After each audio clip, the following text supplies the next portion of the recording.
ఇంతవరకు మీరు మా ఎంజీ నెట్వర్క్స్ని సబ్స్క్రైబ్ చేసుకోకపోతే కింద కనిపిస్తున్న రెడ్ కలర్ సబ్స్క్రైబ్ బటన్ని ప్రెస్ చేసి పక్కన వచ్చే బెల్ ఐకాన్ని క్లిక్ చేసి ఆల్ మీద ట్యాప్ చేయండి.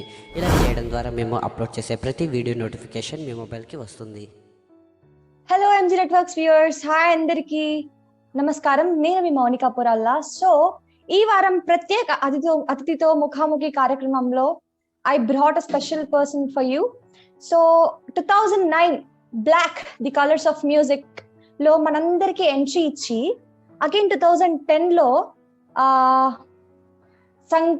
సంగీత యుద్ధం, అగైన్ 2013 లో ఛాంపియన్ ప్రతిభకు అడ్డు ఎవ్వరూ లేరులో కనిపించి, యాక్చువల్గా నేను ఈ పాటకి ఇవన్నీ చెప్తున్నాను అంటే మీ అందరికీ అర్థమైపోయి ఉంటది తను మనందరికీ సుపరిచితుడని.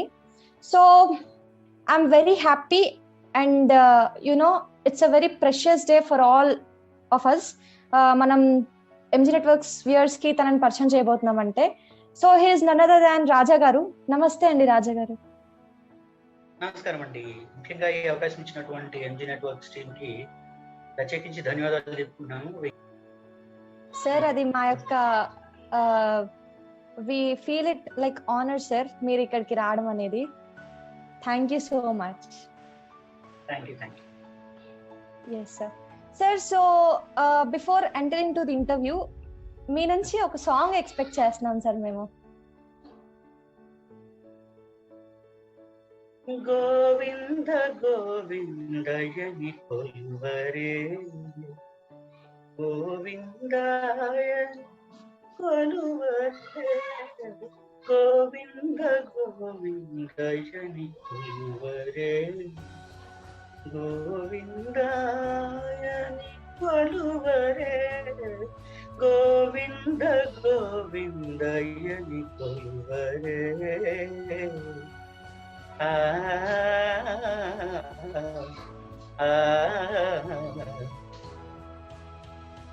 హరి అచ్యుతాయని ఆడరే, పురుషోత్తమాయని పొగడరే, హరి అచ్యుతాయని ఆడరే, పురుషోత్తమాయని పొగడరే, పరమ పురుషాయని పలుకరే, తిరివరాను చలగరే జలు, పరమ పురుషాయని పలుకరే, సిరివరయను చలగరే జలు.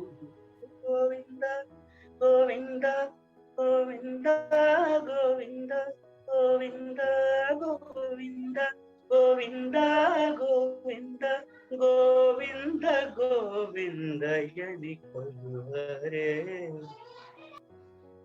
రాజా sir, thank you so much. మీరు పాడుతుంటే రియల్ గా మేము మీ పాటలో లీనమైపోయాం సార్. Thank you so much. It's my pleasure. So yes sir, it's even my pleasure too. So sir, మీ ఎడ్యుకేషన్ అంతా ఎక్కడ జరిగింది? మీరు ఎక్కడి నుంచి వచ్చారు సార్? మాది ప్రకాశం జిల్లా కొండపి మండలం చోడవరం అనే చిన్న గ్రామం మాది. యాక్చువల్లీ అక్కడి నుంచి నెల్లూరుకి వెళ్ళి అక్కడ 7th వరకు చదివాను. నరసరావుపేట 8th, 9th, 10th, తర్వాత Tirupati SV junior and arts colleges లో intermediate and degree, Vizianagaram MR BEd college లో బిఎడ్, అలాగే తిరుపతి హైదరాబాద్ సెంట్రల్ యూనివర్సిటీలో ఎంఏ ఎంఫిల్ పిహెచ్డి చేశారు. Yes. So topic sir? Annamacharya సంకీర్తనలపై చేశాను. అన్నమాచార్య సంకీర్తనలు, సాహిత్య అనుశీలన చేశాను. Wow, that's great sir. అయితే మీరు డాక్టర్ రాజా గారు అనమాట. So thank you so much sir. So మీ ఫ్యామిలీ బ్యాక్గ్రౌండ్ సార్ మరి? నాన్న, అమ్మ హౌస్ వైఫ్, తర్వాత నాన్న పోస్ట్ డిపార్ట్మెంట్ లో ఇన్స్పెక్టర్ గా పనిచేస్తున్నాడు, ప్రమోషన్ వచ్చి. అప్పుడు చిన్నప్పుడైతే నాకు అంటే మా ఫ్యామిలీ చాలా తక్కువ జీతం తీసుకునేవారు. మా నాన్న 1500 లాగా. ఆ జీతంతోనే అమ్మ పొలం పనులకు వెళ్ళి తర్వాత చేసేసి నాన్నకు చేదోడు అదోడుగా ఉండి, తర్వాత నాతో పాటు ఇంకా 3 పిల్లల్ని చదివించడం లేకపోతే పోషించడం ఇలా చేసి చాలా సహాయపడ్డారు. వాళ్ళు చదువుకోవడానికి, ఇంత బాగా చదువుకోవడానికి కారణం వాళ్ళే. కాబట్టి వాళ్ళకి థ్యాంక్స్ తెలియజేస్తున్నాను. సో సార్, మీకు మ్యూజిక్ పైన ఇంట్రెస్ట్ ఎలా కలిగింది, ఆర్ ఎల్స్ ఏ ఇయర్ నుంచి కలిగింది సార్? 2002లో నేను 8వ తరగతికి వచ్చాను. ఆ సందర్భంలో నేను పాడడం చూసి సాంగ్స్ అన్ని, అంటే అది క్రిస్టియన్ స్కూల్, స్వతహాగా మేము క్రిస్టియన్స్ కావడం వల్ల లింకప్ అయింది.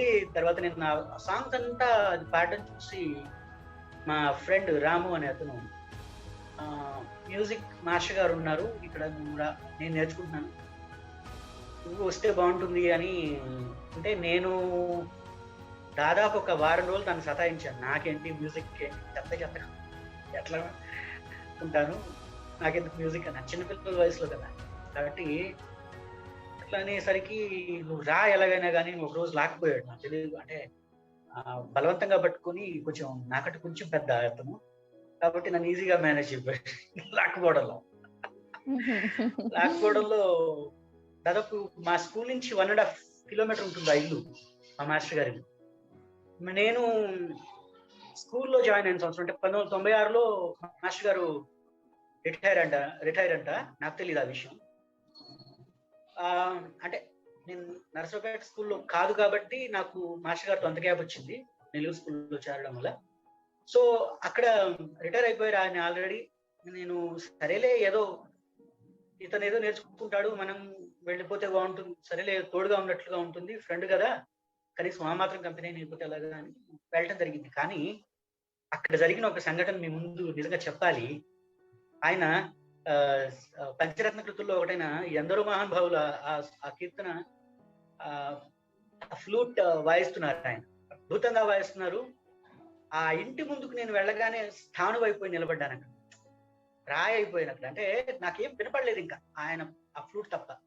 ఇప్పటికీ నాకు అది మాస్టర్ గారు అనుకున్నప్పుడు అక్కడ కూర్చొని ఆయన ఫ్లూట్ అది మాత్రమే వేస్తున్న ఆ ఎక్స్పీరియన్స్ అది మాత్రం వస్తుంది, అది కళ్ళ ముందు అలా మెదిలిపోతుంది. అట్లాంటప్పుడు అమ్మగారు, అంటే వాళ్ళ మిస్సెస్ గారు వచ్చి నన్ను లాగారంట. నాకు తెలీదు, రాము అన్న లాగుతున్నాడు, నాకు తెలియట్లేదు, పక్కన వాళ్ళు ఎవరో వచ్చి లాగుతున్నారు, నాకు తెలియట్లేదు. అంటే బండర్ అని చెప్పుకోవడం ఏంటంటే, ఆయన వచ్చి రానా అన్న అని 2 చేతులతో ఇలా పొదివి పట్టుకొని ఇలా పట్టుకొని తీసుకెళ్ళిపోయారు. అక్కడ హక్ చేసుకొని తీసుకెళ్ళిపోయారు. ఫస్ట్ కౌగిలిలో ఎంత పరిశ్రమంగా ఉంటుందా, ఇంత అనురాగం ఉంటుందా అని ఆయన దగ్గర నేను అనుభవించాను ఆ సందర్భంలో. అంటే నేను ఇదంతా ఎందుకు చెప్తున్నంటే, గురువుకి శిష్యుడికి మధ్య ఉండే సంబంధాన్ని ఎంత కొలిచినా ఏదో కొలమానం, అంటే ఏదో కొలమానాన్ని పెట్టి కొలుస్తారు కానీ దానికి అంతు పంతు లేదు, అది అపరిమితం, అనురాగం అనేది అపరిమితం. సో అది అలా జరిగింది. అన్నింటిలోనూ ఇంకా హుషారుగా ఉండటం, ఆయన నాకు ఎక్కువ కాన్సన్ట్రేట్ చేయడం, ఇప్పటికీ మా మధ్య కనెక్షన్ అలాగే ఉంది. కనెక్షన్ అంటే అది పోయేది కాదు. ఆయన ఒకవేళ నేను ఉన్నంత వరకు ఆయన గుర్తులన్నీ నాలోనే ఉంటాయి. తర్వాత ఎంఏకి వచ్చిన తర్వాత మా మాస్టర్ గారి సలహాతోనే మోహన్ కృష్ణ గారి దగ్గర జాయిన్ అవుతాను మాస్టారు, ఎలాగో మీరు దూరంగా ఉన్నారు కదా అంటే, వెళ్ళిన ఆయన జాయిన్ అవ్వు, చాలా మంచి వ్యక్తి ఆయన, మోహన్ కృష్ణ గారిని బాగా అర్థం చేసుకుంటారు, బాలమురళీ కృష్ణ గారి శిష్యులు అంటే సామాన్యం కాదు, వెళ్ళిపోయి జాయిన్ అవ్వు అని ప్రోత్సహించడం జరిగింది అనమాట. సో అది అలా నాకు 2 గురువులు. ఒకరేమో మా ఆర్ కృష్ణమూర్తి మాస్టర్ గారు, ఆయన నరసరావుపేటలో నాకు నేర్పించారు. అండ్ ఇప్పుడు నేనేం నేర్చుకోవట్లేదు కానీ కొంతవరకు, అంటే వర్ణాల వరకు తెచ్చి నన్ను విదేశాలకు కూడా తీసుకెళ్లారు మా మోహన్ కృష్ణ గారు. అది అందుకని నేను ఇద్దరికీ నమస్కారాలు తెలియజేసుకుంటున్నాను. వారికి నేను ఏం చేసినా కానీ ఎంతో నేను చెప్పలేను వాళ్ళ గురించి, రుణపడి ఉంటాను. సార్ ఎక్కడ సార్ మీరు మోహన్ కృష్ణ సార్ దగ్గర నేర్చుకుంది మ్యూజిక్? హైదరాబాద్ లో అండి, హైదరాబాద్ లో వాళ్ళ ఇంట్లో. Okay. So that was a great journey కదా, లైఫ్ టైం గుర్తుండిపోయే జర్నీ మీకైతే ఖచ్చితంగా.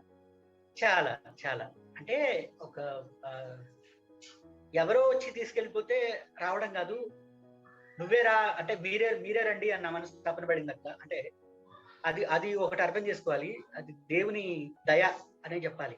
ఆయన వచ్చి పట్టుకెళ్ళిపోవడం. సంగీతంలో ప్రవేశం అది అందరికీ జరిగేది కాదండి. అంటే చదువైనా కానీ కొంతమందికి అభ్యాసం ఉంటది, అంటే కొంతమందికి ఆ పాండిత్యం అనేది ప్రతిభ వల్ల వస్తుంది, అంటే పుట్టుకతోనే వస్తుంది కొంతమందికి. కొంతమందికి ఏమో అభ్యాసం వల్ల వస్తుంది, సాధన చేయడం వల్ల వస్తుంది. కానీ కానీ నాకు ఆ రెండు ఉన్నాయి కాబట్టి, అంటే ఎంతో కొంత ఉండబట్టి ఆ గురు పరంపర నాకు దక్కింది అంత మాత్రం అయినా. అందుకని వాళ్ళిద్దరికి ధన్యవాదాలు తెలియజేస్తాను. Yes sir. So thank you so much sir, నాకు కూడా మీ జర్నీ చాలా నచ్చింది. సో మీ ఫస్ట్ రియాలిటీ షో వచ్చేసి black the colours of music కదా సార్? Yes sir. సార్ మీకు అక్కడికి వెళ్ళాలని అంటే థాట్ ఎలా వచ్చింది, లేకపోతే అంటే మిమ్మల్ని ఎవరైనా ఫోర్స్ చేయడం జరిగిందా?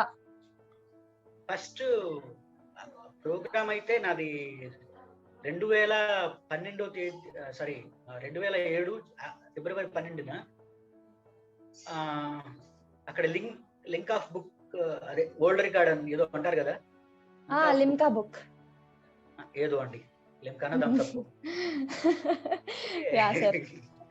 ఓకే, ఆ రికార్డ్ కోసం పాడామన్నమాట. అంటే ఒక టీమ్ తో కలిసి పాడాల్సి వచ్చింది. 12 గంటల ప్రోగ్రామ్. 12 గంటల ప్రోగ్రామ్, అందులో నేను 23 పాటలు పాడాను ఏకదాటిగా. అది అంటే అట్లా నేను రాష్ట్రం అంతా ప్రోగ్రామ్స్ చేసేవాడిని అనమాట అప్పుడు ఆ సందర్భంలో. అలాగా మా కాలేజీకి వీళ్ళ ద్వారా విని మురళి సార్ అని ETV black the colours of music organiser ఆయన వచ్చారు. ఆయన వచ్చి ఇలా కావాలమ్మా, ఇలా చేయాలి, సరే సార్ చెప్పి నాతో పాటు కొంతమందిని, మళ్ళీ నేనే కాకుండా కొంతమందిని తీసుకెళ్లి పాడించడం ఇలా జరిగింది. Okay. So yes sir, nice sir. So మీరు 2010 లో కూడా జమ్నీలో సంగీత మహాయుద్ధం లో అక్కడ కూడా పార్టిసిపేట్ చేశారు అనుకుంటా. Yes sir. సో ఆ జర్నీ ఎలా అనిపించింది సార్ మీకు? ఆ జర్నీ వాస్తవంగా చెప్తున్నాను, నేను అసలు సెలెక్ట్ అవననే అనుకున్నాను. ఎందుకంటే వచ్చింది వేటూరు గారి కోసం. అంటే ఆ జర్నీ అక్కడ కాదు, ఏదో పాడాలని ముందు ఏదో ప్రోగ్రామ్ వచ్చేది ఆయన ఈటీవీలో. ఆ ప్రోగ్రామ్ ఎలాగైనా సెలెక్ట్ అవ్వాలని బాగా సాధన చేశాను. కానీ నా దురదృష్టం ఏంటంటే ఆయన పోవడం జరిగింది. నాకు రెండు సంఘటనలు ఉన్నాయండి. ఒకటేమో ఆయన కలవాలనుకుంటే ఆయన పోయారు, తర్వాత మోహన్ కృష్ణ గారి ద్వారా బాలమురళీ కృష్ణ గారిని కలవాలనుకున్నాను. బాలమురళీ కృష్ణ గారు కూడా నేను కలవకుండానే పరమపదించారు. అంతే సార్, ఎవరికైనా. అండ్ మీరు సంగీత మహాయుద్ధం గురించి అడిగారు కదా, అక్కడ షోకి నేను అక్కడ కాలేజీలో చదివేటప్పుడే తిరుపతిలో సెలక్షన్స్ జరిగాయి. మా ఫ్రెండ్ సతీష్ వీళ్ళందరూ తీసుకెళ్ళిపోయారు నన్ను, ఇలా జరుగుతున్నాయిరా వెళదామని తీసుకెళ్ళిపోతే అక్కడ నేను ఆకాశ దేశాన ఆషాఢ మాసాన నెరిసెట్టి మేఘం ఆ పాట పాడింది కమలాకర్ గారు ఉన్నారు కదా, ప్రాణం కమలాకర్ గారు, ఆయన దృష్టిలో పడ్డాను. ప్రాణం సినిమా మ్యూజిక్ డైరెక్టర్, ఆయన దృష్టిలో పడ్డాను. ఇంకా ఆయన సరే సెలక్షన్ కి హైదరాబాద్ సెలెక్ట్ అయ్యాను. దాదాపు 6,000 మంది దాకా వచ్చారు హైదరాబాద్ లో. మొత్తం తిరుపతి నుంచి మొత్తంగా 6,000 మంది, అందులో 600 మంది దాకా హైదరాబాద్ లో వచ్చారు. అందులో 6 సెలెక్ట్ చేయాలి. ఇంకా తర్వాత నేను యమహానగరి కలకత్తా పూరి, అది నా ఫేవరెట్ సాంగ్. అది హరిహరన్ గారు నా పరోక్షంగా నా గురువు గారు. ఆయన ఇద్దరు ప్రత్యక్షం. ఆయన పరోక్షంగా నా గురువు గారు. ఆయన స్ఫూర్తితోనే నేను గజల్స్ నేర్చుకుంటున్నాను ఇప్పటికీ. అవన్నీ బాగుంటాయి. ఆయన వాయిస్ చాలా అట్రాక్టివ్, ఆయన వాయిస్ చాలా ఆకర్షితం. కాబట్టి ఆయన స్ఫూర్తితో ఆ పాట పాడడం జరిగింది. వచ్చి ఆయన ఒకే మాట అన్నారు, నువ్వు ఈ పాటే పాడు, ఇంకేం పాడొద్దు అన్నారు సెలక్షన్ అప్పుడు. అదే పాడాను, అదే ఆయనే సెలెక్ట్ చేశారు. 6 సెలెక్ట్ చేశారు 600 మందిలో. తర్వాత దాని నుంచి నేను హేమచంద్ర గారి టీంలో పడ్డం జరిగింది. మాకు గీతా మాధురి గారు, మాళవిక గారు, రఘుపూజ గారు, తర్వాత నిహాల్ గారు, తర్వాత సార్ వీళ్ళందరూ మెంటర్స్ గానా? మెంటర్స్ వీళ్ళందరూ. Okay okay. ఉదయ్ భాను గారు అక్కడ యాంకరింగ్ చేశారు. ఓకే. సో సార్ మీ మెంటర్స్ మిమ్మల్ని ఎలా ప్రోత్సహించేవాళ్ళు సార్? మరి వాళ్ళేవి అంటే చెప్పేవాళ్ళు కాదండి, ఇలా పాడాలి, ఇలా చేయాలి అని చెప్పేవాళ్ళు కాదు. అండ్ వాళ్ళు చేసి చూపించేవాళ్ళు, ఇలా ఉండాలి, ఇలా చెయ్యాలి, ఇతరులతో మాట్లాడేటప్పుడు ఇలా మాట్లాడాలి అంటే వాళ్ళ విధానాన్ని చూసే మేము నేర్చుకునేవాళ్ళం. Sir before going to the next question, మీ నుంచి ఒక సాంగ్ మా ప్రేక్షకుల కోసం మరియు మా కోసం.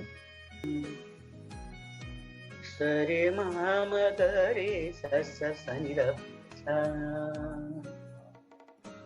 సరే మామ గరే సస సని ర రే మదని గ ప స సని ర ప మ ర ప మ రే యమహానగరి కలకత్తా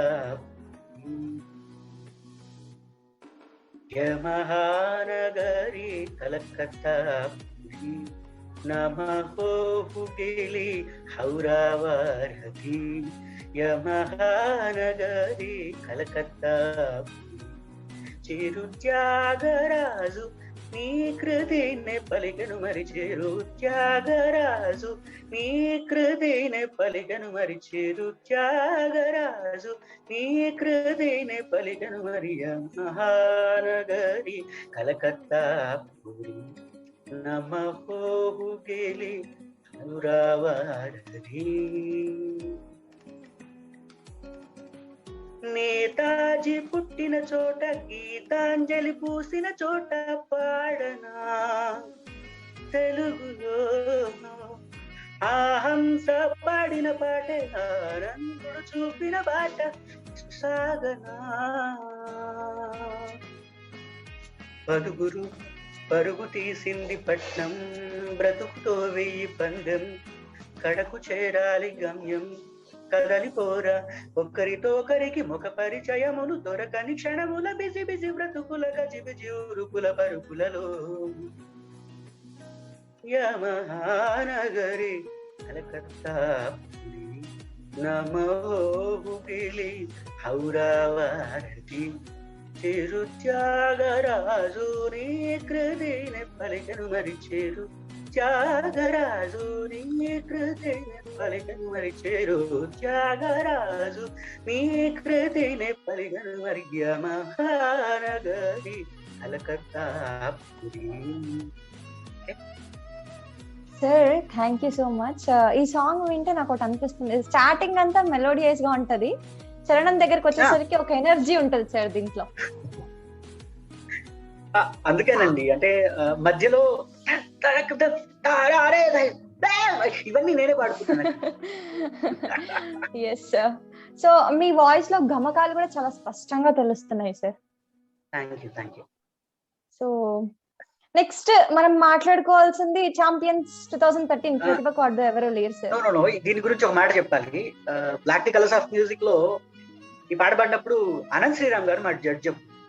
ఆయన ఏమన్నారంటే, రాజా ఈ రాగం ఏంది, ఏ రాగంలో ఇది అని అన్నాను. నాకేం తెలుసు రాగాలు, అప్పుడు తెలియదు మాస్టారు అన్నాను. అంటే మాస్టర్ గారు ఉండి మోహన్ కృష్ణ గారు ఆయన, రాజా ఇది కథన కుతూహలం రాజా అన్నారు. ఆహా అయితే సార్, అయితే రాజా ఈ కథన కుతూహల రాగంలో నీ గానం మధుర కుతూహలంగా ఉంది మాకు అని అన్నాను. చాలా బాగుంటది సార్ అలా వినడానికి. ఇంకా ఝాన్సీ గారు అయితే ఒంగోలు కా రాజా ఎందుకంటే నాకు గంగూలీ అంటే పిచ్చి ఇష్టం. క్రికెట్ లో ఆయన ఆ పాట పాడే ముందు మేడం ఏం చేస్తున్నారు రాజా ఇప్పుడు అంటే బ్యాక్ ఫుట్ వెళ్ళి 6 కొడతాను మేడం అని. అలాగే చేసావు కదా రాజా, బోల్కా రాజా అంటే చాలా బాగా ప్రోత్సహించారు ఝాన్సీ మేడం. లైక్ ఫ్యామిలీ లా ఉండేవాళ్ళు అనమాట. Yes yes, fabulous. అది ఫ్యాబులస్ ట్రైనింగ్ అది మాకు. అంటే ఎక్కడో ఇక్కడ జరిగే సంఘటన నుంచి, ప్రతి సంఘటన నుంచి మనిషి పరోక్షంగా ఏదో పాట నేర్చుకుంటా ఉంటారు. అట్లాంటి బెస్ట్ మూమెంట్స్ లో అదొక moment. Yes sir, exactly. So బాగుంది sir, very nice to meet you. ఇలా వింటుంటే నిజంగా మీ ప్లేస్ లో ఉంటే బాగుండు అని ఒక థాట్ వస్తుంది అనమాట. ఎందుకండి బాబు, కొంచెం అయిన తర్వాత వస్తుంది.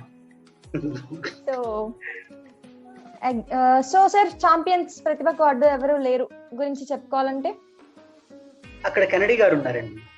జర్మనీలో కెనడీ గారు, తర్వాత వెంకట్ గారు, వీళ్ళందరూ తెలుసుకొని మరీ వచ్చి మా యూనివర్సిటీకి వచ్చి ఆ యూనివర్సిటీ పరిసర ప్రాంతాలన్నీ ఫొటోస్ తీసుకోవడానికి పర్మిషన్ అడిగి ఇంత చేశారు.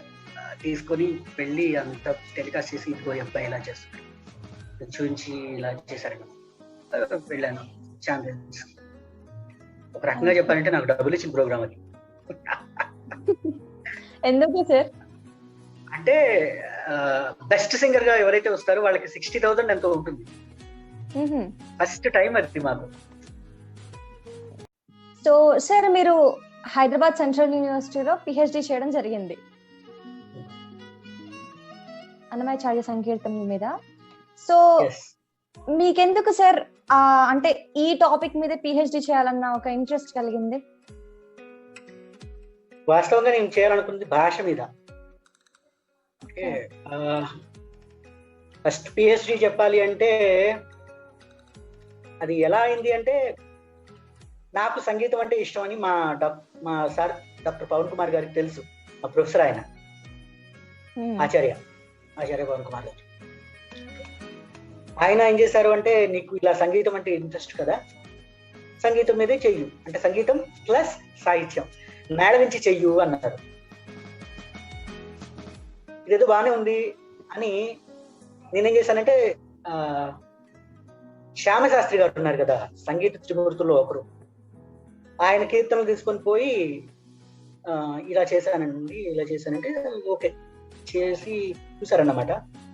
చూసి ఇలా ఓకే నీకు అన్నమాచార్య సంకీర్తనలో ప్రావీణ్యం ఉంది కదా, దానిపైన మనం ఎందుకు ఆలోచించకూడదు అంటే, మాస్టర్ చాలా పిహెచ్డీలు వచ్చాయి కదండి దానిపైన అంటే, ఇంకా 100 పిహెచ్డీలు అని చేయొచ్చు అన్న, థింక్ వరీ, నో ప్రాబ్లం, నేను చూసుకుంటాను అవన్నీ అని. ఆయన పుస్తకాలను సేకరించి ఆయన కొన్ని టాపిక్స్ చెప్పారు.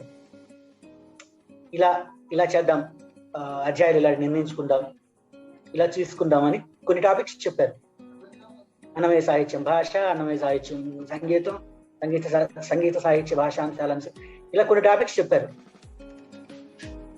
నేనేంటంటే సాహిత్యం తీసుకొని దాన్ని భాషతో ముడిపెడుతూ సంగీతాన్ని ముడిపెట్టాను దాన్ని నా టాపిక్ లో, అది చేశాను.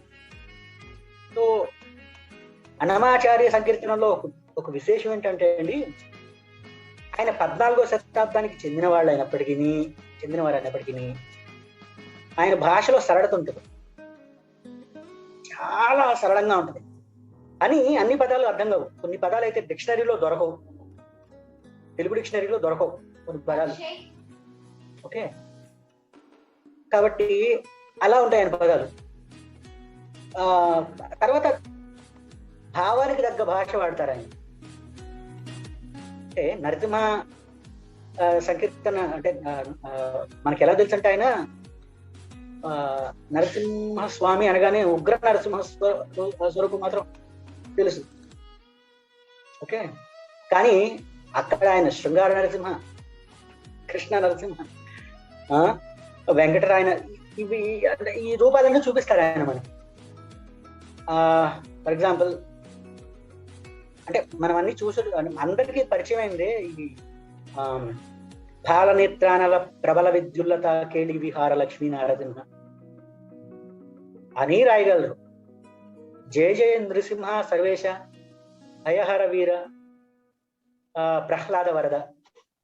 అంటే ఆ ప్రహ్లాద వరద అంటే ప్రహ్లాదుని కాపాడినట్టుగా మమ్మల్ని కాపాడు అని వేడుకోనుగలరు. అంత అన్నమాట, అంత భాష ప్రావీణ్యంతో రాశారు ఆ పాటలు. అందుకే దాదాపు ఏ 14వ శతాబ్దంలో పాటలు అవి ఎవరికీ లేనంత ప్రాచుర్యం ఇప్పటికీ అన్నమాచార్యుల వారికి ఉంది అంటే కారణం ఆయన భాష, సంగీతం, సాహిత్యం.